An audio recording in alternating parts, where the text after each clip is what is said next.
కడపలో ఎంపీ ఉన్నాడు, ఎమ్మెల్యే ఉన్నాడు, అధికార పక్షం.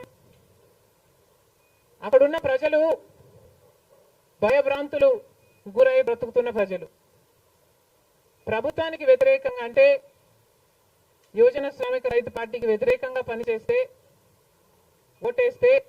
ఓటేస్తామని తెలిస్తే మాకు వచ్చే స్కీములు పోతాయి, అవి కాకుండా మా మీద కేసులు పెడతారు, దాడులు చేస్తారు అన్న భయం కూడా ప్రజలలో ఉంది. ఓటుకి 3,500 రూపాయల నుంచి ఇవ్వడం జరిగింది. విచ్చలవిడిగా డబ్బులు ఖర్చు పెట్టారు, డబ్బులు పని చేయకపోతే బెదిరించారు, లేకపోతే కేసులు పెడతామని, స్కీములు తీసేస్తామని, ఇలాంటి ఎన్నో ప్రలోభాలకు కడప ప్రజలు గురయ్యారు.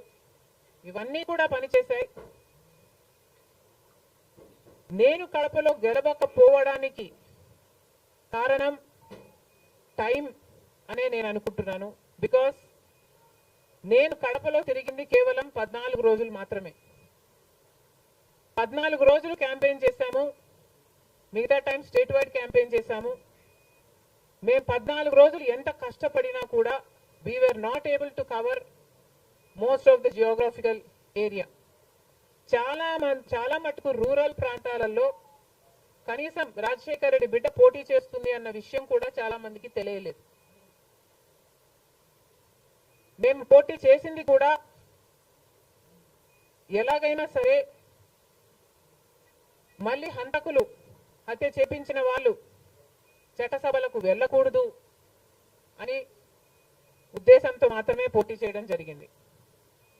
సరే, అది జరగకపోయి ఉండొచ్చు, కానీ ప్రజల కంటే పైనున్నది దేవుడు.